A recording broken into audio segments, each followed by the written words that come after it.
I now give the floor to His Excellency Peter Szijjártó, Minister of Foreign Affairs and Trade of Hungary.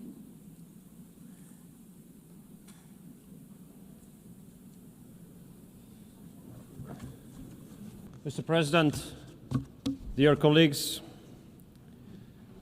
unfortunately, it is not an exaggeration to state that we are now living in the age of dangers, and it's not an exaggeration either to say that since the conclusion of the Second World War, currently we are experiencing the global security being in its worst shape ever. Wars, an increasing threat of terrorism, ethnic-based conflicts, spreading of extreme ideologies, and open reference to the use of nuclear weapons. This is the age of dangers, a period when the world has been faced with the risk of the outbreak of the Third World War. All these conflicts, unfortunately, are pointing to the same direction. The direction that the world will be divided into blocks again. And this would be a very dangerous phenomenon. We Hungarians know it from our historic experience. We have lost 40 years of our lives in an age which was characterized by a world divided into blocks. This is against our national interest. But what is in line with our national interest? It is connectivity. Connectivity meaning that mutual respect should return as a basis of the operation of the system of international cooperation. Such a system would bring mutual benefits to all of us. Hungary's strategy has been to become a meeting point between East and West. A meeting point where a cooperation of the Eastern and Western economies can take place.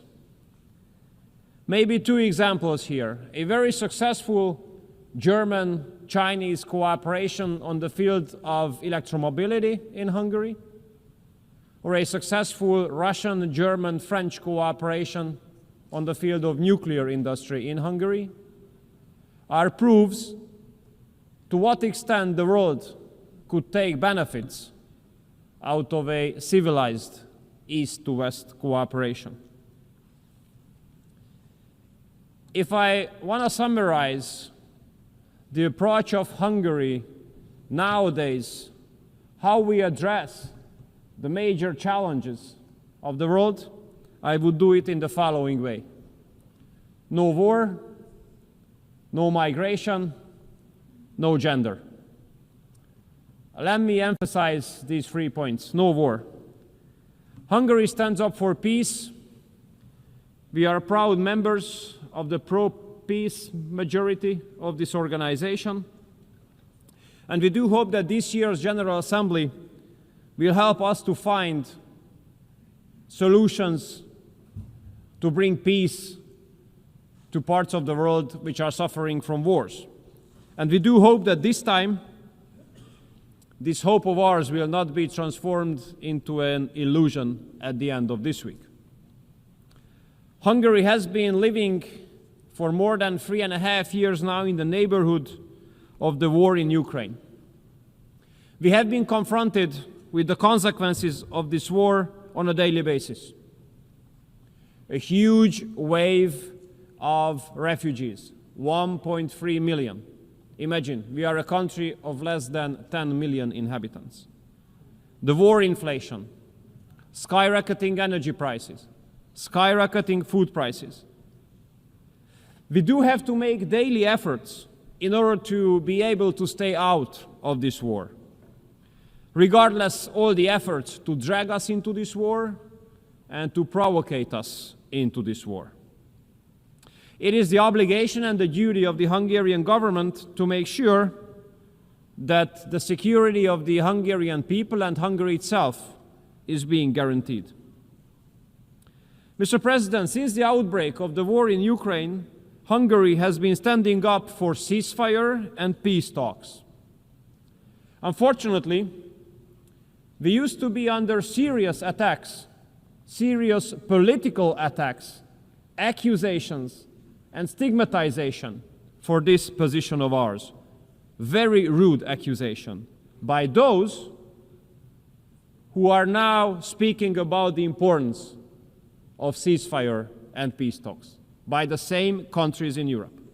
And I have to tell you that if these countries, who used to stigmatize us for this position of ours, had not attacked us for this position, but had they argued in favor of ceasefire and peace talks from the very beginning, as we have been doing so, we could have saved lives of hundreds of thousands of people.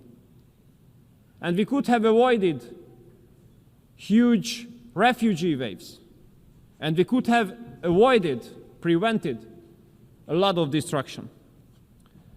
But Europe, the European Union, has chosen a bad strategy, a failed strategy. Instead of isolating the war in Ukraine, this war has been globalized. The sanction packages the European Union has introduced have absolutely not fulfilled the expectations. They have caused more harms to the European economy than to the Russian one. And parallel to that, hundreds of billions of euros have been sent to Ukraine in the form of cash and weapons. Every day which goes on in this war brings forward the risk of escalation. All day spent in this war comes up with new casualties and destruction. And if we look at history, it's obvious that all wars end up around the negotiating table. There is no war which ends up in the battlefield. Therefore, may I express Hungary's respect towards President Trump and the efforts of President Trump. We do believe President Trump is the only hope to make peace in Ukraine. And we do hope that President Trump will not give up his efforts to make peace, regardless of the fact that many politicians in Europe rather undermine the efforts of President Trump than to support those.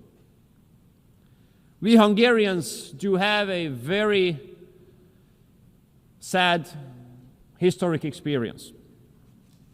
This historic experience of ours says that in case there is a civilized East-to-West cooperation, the security situation of the world improves. But if there's a lack of civilized East-to-West cooperation, global security deteriorates. Therefore, we do hope that the high-level US-Russia contacts will be maintained. As long as high-level US-Russia contacts are on, we do have the hope that we can avoid the worst-case scenario. As long as the high-level US-Russia talks are on, we have a good hope to prevent escalation and to prevent the launch of World War III. So Hungary will continue to support all initiatives aiming at peace, and we will continue to support the peace efforts of President Trump, and we will continue to support the high-level US-Russia talks. And we make sure that Hungary is not going to be dragged into this war. We will stay out and protect the security of the Hungarian people. Second point, dear colleagues, no migration. Parallelly to the war in Ukraine, Europe has been faced with another tremendous security threat for the last 10 years, which is illegal migration. We Hungarians are in a special situation because of geography. We are at the European entrance of the busiest land route of migration to Europe. And we have a very sad experience here. We had been run over by 400,000 illegal migrants 10 years ago. aggressive people marching through the country, rejecting any kind of cooperation with the local authorities, violating our border, occupying public areas, behaving in a way threatening the Hungarian people. What was our reaction? We have closed our border. We have built a fence, not a wall, but a fence. And we have put tremendous efforts in order to protect us from the illegal migrants. We have stopped 1 million illegal migrants at our southern border by building the fence there. We have spent multiple billions of dollars in order to be able to protect our border and our security. And guess what happens in Europe? The European Commission forces us to pay €1 million penalty on a daily basis because of protecting our border. €1 million penalty on a daily basis for the protection of our borders. This is insane, this is crazy. But I have to tell you that regardless of this penalty, we will protect our border.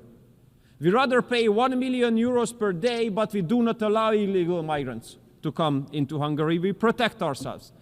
May I say, this is the best investment into our own security. And the pro-migration policy of the European Union comes forward with very sad impacts in the western part of Europe. Modern age anti-Semitism, parallel societies, gang wars, and no-go zones.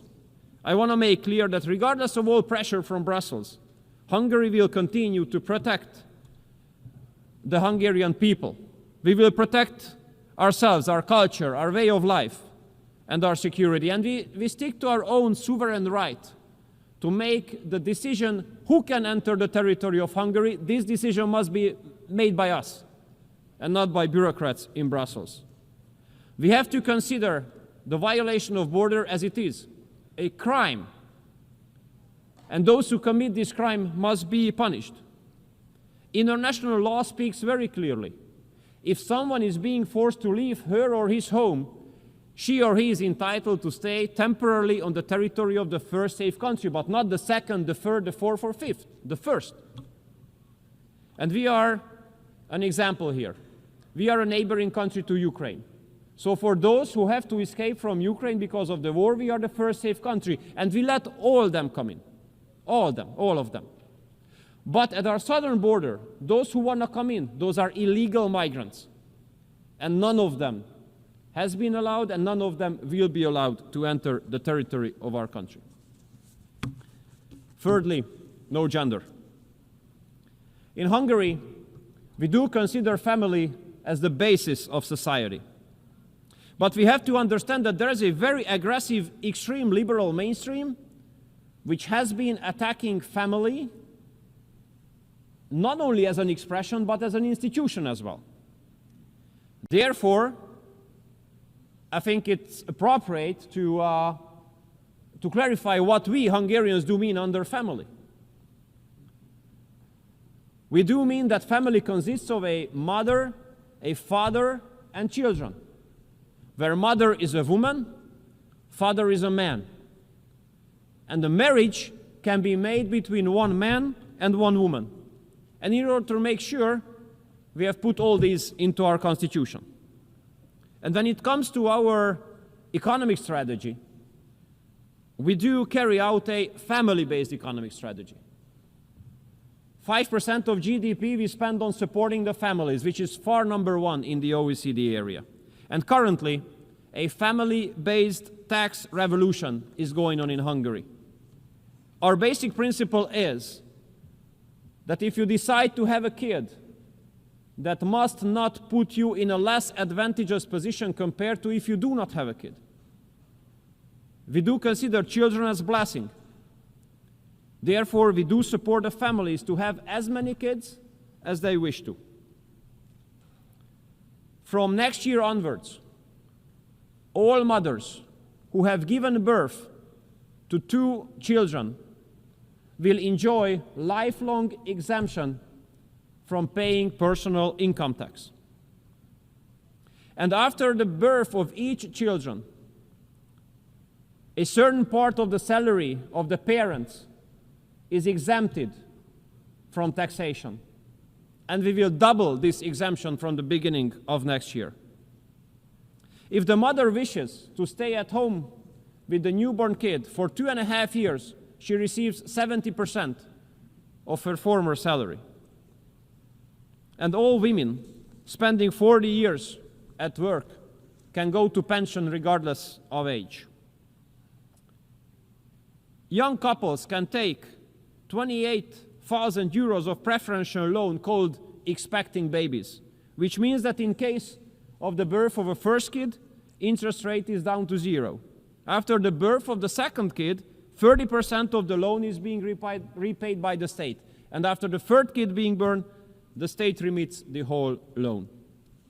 And as the most recent decision of the government, we launched the largest ever housing loan system in Hungary.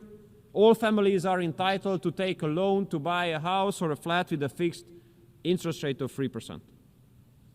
So at the end, Mr. President, dear colleagues, it is our goal to make Hungary great again.